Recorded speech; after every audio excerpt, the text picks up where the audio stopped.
Eu queria que você respondesse agora a jornalista lá do Pernambuco, Fabiola Mendonça. Olá, João Paulo. Eu sou Fabiola Mendonça, sou jornalista e falo de Recife. Eu queria te ouvir em relação aos ataques, né, que o MST vem sofrendo da extrema-direita, ataques que não são novos, né? O MST sempre foi alvo, né, da direita, da extrema-direita, sobretudo nos últimos anos. Mas agora me parece que está mais intenso, né? Existe até a possibilidade de criação de CPI para investigar os acampamentos, né, as ocupações do MST e, coincidentemente, a gente está vendo aí o Abril Vermelho, que é um movimento antigo de vocês, de ocupação nesse mês de abril. Então eu queria saber como é que o MST pretende fazer o enfrentamento a essa extrema-direita, seja no parlamento, seja nas ruas, enfim, queria ouvir o MST em relação a isso. Eu queria que você acrescentasse, João Paulo, a pergunta da Fabiola. Como foi a reunião nesta semana com o ministro Paulo Teixeira? Olha, Fabiola, obrigado pela pergunta. Dizer que o MST já passou por muitas dificuldades ao longo dos seus 40 anos, você imagina. Nós nascemos ainda na ditadura, enfrentamento pesado, nós tivemos um período longo de tentativa de esconder a luta da reforma agrária. Você imagina, Fabiola, o MST surgiu no ano de 84, a primeira matéria que saiu num jornal nacional da televisão só foi 11 anos depois, no Jornal Nacional, de 1995, no Pontal do Paranapanema. Ou seja, tivemos uma fase de invisibilidade muito grande. Depois disso, com os massacres de Curumbiara e Eldorado do Carajás, na qual agora celebra esse período de fazendo denúncia, a direita, então, tentou a todo momento cooptar o MST, dividir o MST e criminalizar o MST. Essa parceria com a direita, com o Congresso Nacional, é histórica, mas não é contra o MST, é contra toda e qualquer organização que ousou fazer luta pela terra nesses 300 últimos anos. Então, nós sabemos o que é carregar a bandeira da reforma agrária num Brasil tão conservador como esse.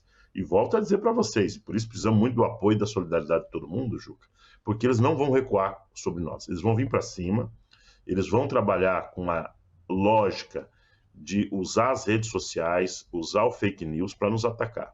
Na reunião com o presidente Lira, um conjunto de temas que ele trouxe para dizer que era nosso, não existe. O MST não está na sua agenda a ocupação de terras produtivas.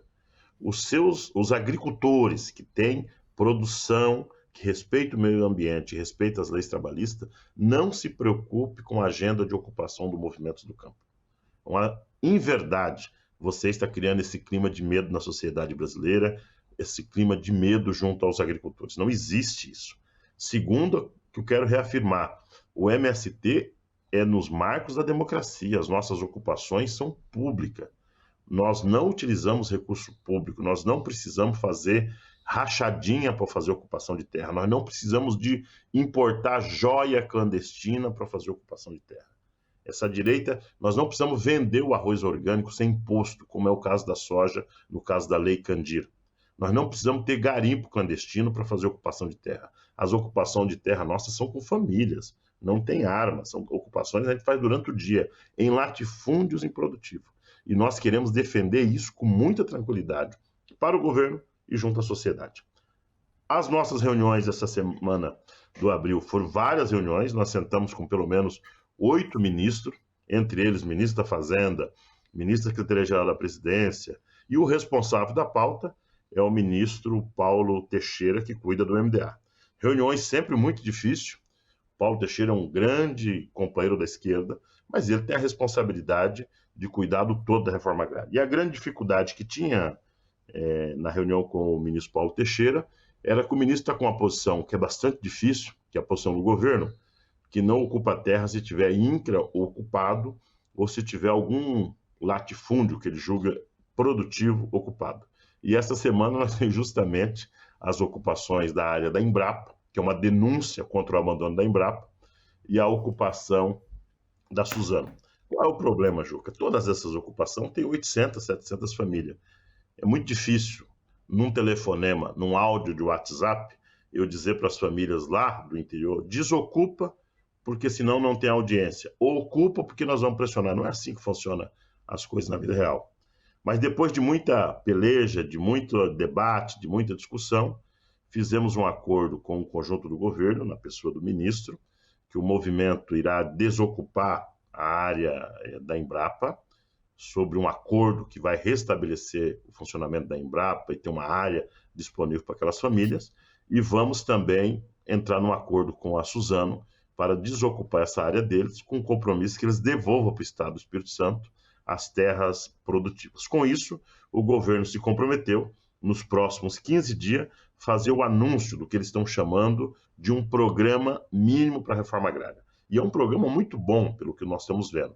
Tem um volume de recursos significativo destinado à política de crédito, destinado à política de compras de alimentos da reforma agrária para a educação, bem como para a Conab, e um pacote de obtenção de terras para o assentamento das famílias.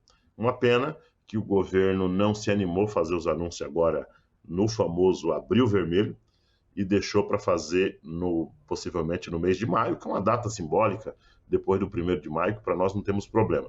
Nós só não queremos que o governo fique adiando as conquistas dos trabalhadores em função de processo de luta. Pelo contrário, luta é uma coisa importante para pressionar o governo.